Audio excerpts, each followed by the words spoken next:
챕터 7. 미래지향과 현재지향을 조화시키다.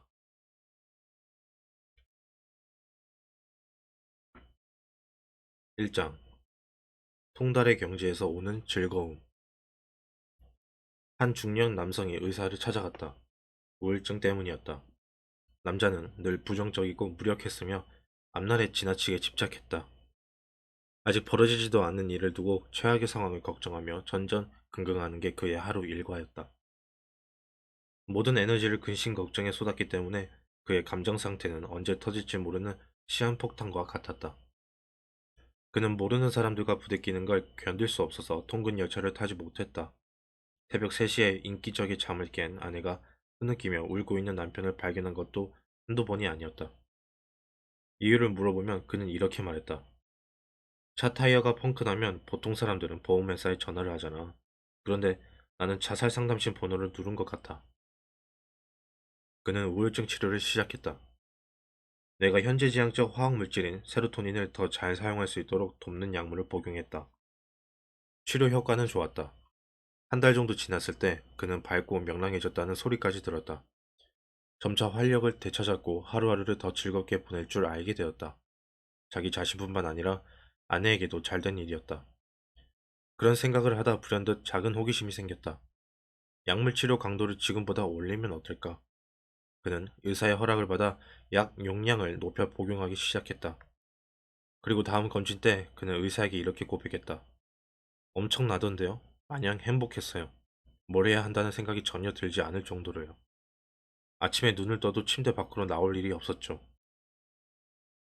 이 흥미로운 실험 후 의사와 상의해 용량을 예전 수준으로 다시 낮추고 나서야 그는 감정적 균형을 되찾을 수 있었다. 이 남성의 사례만큼 극적인 변화가 우울증 치료제를 복용하는 모든 환자에게 나타나는 것은 아니다. 선천적 조건과 환경적 조건이 맞아 떨어져야만 하는데 그런 경우는 흔치 않다. 다만 이 사례는 사람의 관심이 미래로든 현재로든 어느 한쪽으로 지나치게 쏠릴 때 정상적인 생활이 불가능함을 잘 보여준다. 도파민과 현재지향적 화학물질들은 상부상조하도록 진화했다. 언뜻 보면 두 신경 전달 물질 부류가 서로 반대작용을 하며 경쟁만 하는 것 같지만 이것은 궁극적으로 뇌의 안정을 불러온다. 그 덕분에 뇌세포들은 쉬지 않고 활발히 활동하게 된다. 그런데 이 균형이 무너지는 상황이 여럿 있다. 대개는 도파민 쪽이 폭주하는 경우다. 특히 현대사회가 이상하리 많지 우리 모두 도파민형 인간이 되자고 몰아가는 것도 한몫 거둔다.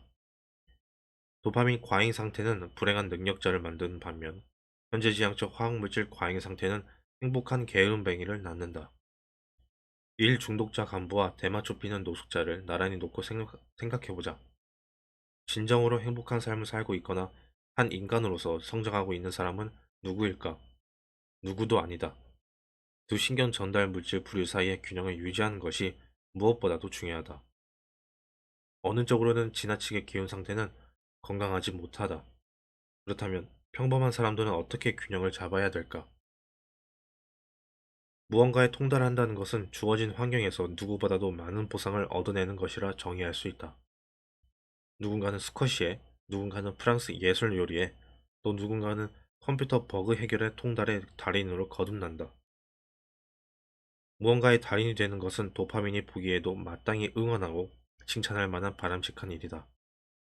그런데 그 바람직함이란 것의 질이 조금 다르다. 통달한다는 것은 식량을 구하고 새로운 섹스 파트너를 찾고 경쟁 상대를 물리치는 것 같은 일상의 과제들처럼 단순하지 않다. 그보다 훨씬 광범위하고 고차원적인 일이다. 도파민의 최종 목적을 마침내 이루어 실제로 보상을 거머쥐는 일이기 때문이다.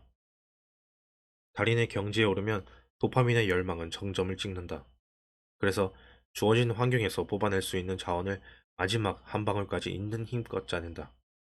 그 지난한 세월을 오르지 이 순간만 바라보고 달려온 것이다. 이 순간만큼은 도파민도 감격에 겨워 어쩔 줄은 모른다. 오직 앞날만이 중요하다며 그 자세로 버티는 도파민이 현재의 감정의 고개를 조아리는 것이다. 도파민은 모든 게 끝까지 마무리되는 것을 확인하고 나서야 비로소 멈춰서서 현재지향적 화학물질들에게 길을 터준다. 만족하고 함께 즐긴다. 숙제를 완벽하게 끝내고 갖는 여유는 무엇과도 비교할 수 없다. 통달의 경지는 심리학에서 내적 통제 소재라 부르는 감정을 불러일으킨다. 내적 통제 소재란 사람의 선택과 경험이 운명이나 타인에 의해 좌지우지되는 게 아니라 온전히 본인의 주체적 통제 안에서만 이루어지는 것을 말한다. 사람은 누구나 내적 통제 소재감을 반긴다. 웬만하면 내가 통제하는 게 좋지 받는 쪽이 되고 싶지는 않는 것이다. 파일럿들은 악천 후에 비행할 경우 뒷자리에서 쉬기보다 차라리 조종대를 잡는 것이 스트레스를 덜 받는 방법이라고 말한다. 눈보라가 몰아치는 곳을 차로 이동해야 하는 상황에서도 그렇다. 사람들은 이때 대부분 조수석보다 운전석에 앉는 게 좋다고 말한다. 내적 통제 소재감은 사람의 기분만 좋게 하는 것이 아니라 그 사람이 하는 일의 능률까지 높인다. 내적 통제 소감이 강한 사람은 대체로 학업 성취도가 좋고 더 높은 임금을 받는다. 반면에 외적 통제 소재가 큰 사람은 정반대로 매사에 수동적이다. 이런 유형은 형편이 좋을 때 무던하고 편안하지만 끈기가 부족해 최선을 다하는 경우가 흔치 않고 일이 잘 안 풀리면 늘 남 탓을 한다. 특히 의사들이 이런 성격의 환자에게 치를 떤다. 의사 말을 귓등으로 듣는 등 많은 둥 하는 탓에 당부한 대로 약을 잘 챙겨 먹지도 운동을 규칙적으로 하지도 않기 때문이다. 자기 분야의 1인자가 되면 내적 통제 소재감과 만족감을 비롯해 많은 혜택을 누릴 수 있다. 하지만 그렇게 되기까지는 강인한 정신력과 엄청난 양의 시간과 노력이 필요하다. 어떤 기술을 배워 완전히 내 것으로 만든다는 것은 사람이 편안함을 느끼는 안전구역을 일부러 자꾸 벗어나는 것을 의미한다. 인내의 값어치를 아는 사람은 어지간하면 포기하지 않는다. 이런 끈기는 열정에 기름을 부어 더욱 활활 타오르게 한다.